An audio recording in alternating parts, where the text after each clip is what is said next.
নমস্কার বন্ধুরা, আর live and cooking channel থেকে একটা নতুন সুস্বাদু মিষ্টি রেসিপি নিয়ে চলে এসেছি। এটা দুধ আর চিনি দিয়ে একটা রেসিপি। দেখো, আমি চিনিটা দিয়ে দিলাম, দুধটাকে আগে থেকেই ফোটাতে আরম্ভ করে দিয়েছিলাম। দিয়ে ভালো করে ফোটাতে হবে এবং খুন্তি দিয়ে ক্রমাগত নাড়তে হবে। এখানে আমি 1 লিটার দুধ নিয়েছিলাম, আর পরিমাণ মতো হচ্ছে গিয়ে চিনি বলতে 200 গ্রাম চিনি নিয়েছি। এবার তোমরা যেমন মিষ্টি খেতে যাবে সেই পরিমাণ তোমরা মিষ্টিটা দেবে। তা দেখো, এখানটা দুধটা দিয়ে আমি ক্রমাগত খুন্তির সাহায্যে নাড়তেই থাকবো, যাতে নিচে দুধটা না ধরে যায়, বসে যায়।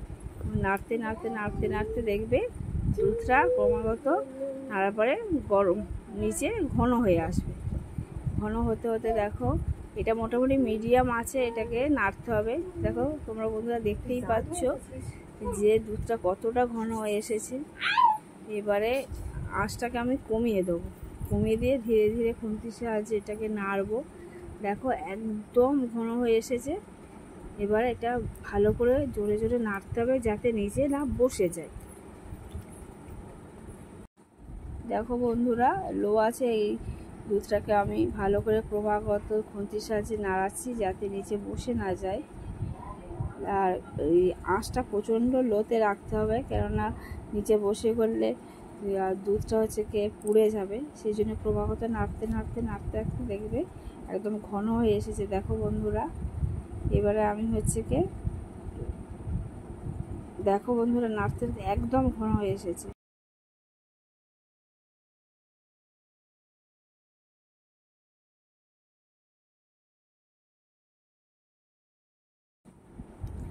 দেখো বন্ধুরা, নাড়তে নাড়তে একদম গাঢ় হয়ে গেছে, প্রায় হয়ে এসেছে। এবার এটাকে আর একটু ভালো করে নেড়ে চেড়ে আমি এবারে আগে থেকে একটা পাত্রে হচ্ছে কে থালার মধ্যে আমি ঘি লাগিয়ে রেখেছিলাম।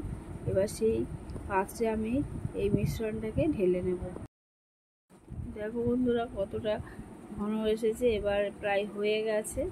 এবার আমি এটাকে নামিয়ে নেব। তো একটা থালা নিয়েছি, বললাম থালার উপরে এবার মিশ্রণটাকে আমি দিয়ে দিচ্ছি, যাতে থালার মধ্যে লেগে না যায়। সেই জন্য আগে থেকে আমি ঘিটা লাগিয়ে রেখেছিলাম, তোমরা আগেই বলেছি। ধীরে ধীরে হাতের সাহায্যে এটাকে আমি চেপে চেপে বসিয়ে দেব, দিয়ে এবার ছুরির সাহায্যে কেটে নেব।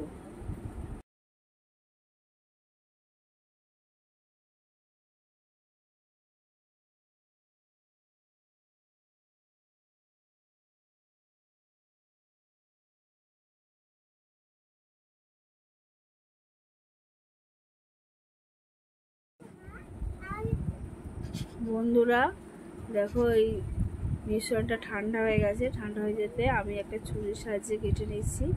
আপনারা আপনাদের পছন্দ অনুযায়ী আকার করবেন। আমি এখানে একটু বরফির আকারে করব। এটা খেতে অত্যন্ত সুন্দর লাগে। মাত্র 2টো উপকরণ দিয়ে তৈরি, কিন্তু বাচ্চা বড় সবাই ভালো লাগবে। ঘরোয়া পদ্ধতি, শুধু দুধ আর চিনি দিয়েই তৈরি হয়। আপনারা এখানে এলাচও দিতে পারেন, কিন্তু আমি দিইনি। দেখুন, আপনাদের তুলে দেখাচ্ছি কতটা সুন্দর হয়েছে। তো বন্ধুরা দেখো, আমার এই রেসিপিটা যদি তোমাদের ভালো লেগে থাকে, অবশ্যই আমার এই চ্যানেলটাকে তোমরা সাবস্ক্রাইব করে দিও। আর রেসিপি ভালো লাগলে লাইক করে দেবে, শেয়ার করবে আর কমেন্ট করে জানাবে কেমন হয়েছে। বন্ধুরা, আজকের ভিডিওটা এই পর্যন্ত। আবার একটা নতুন রেসিপি নিয়ে তোমাদের সামনে হাজির হব। ভালো থেকে সুস্থ থেকো।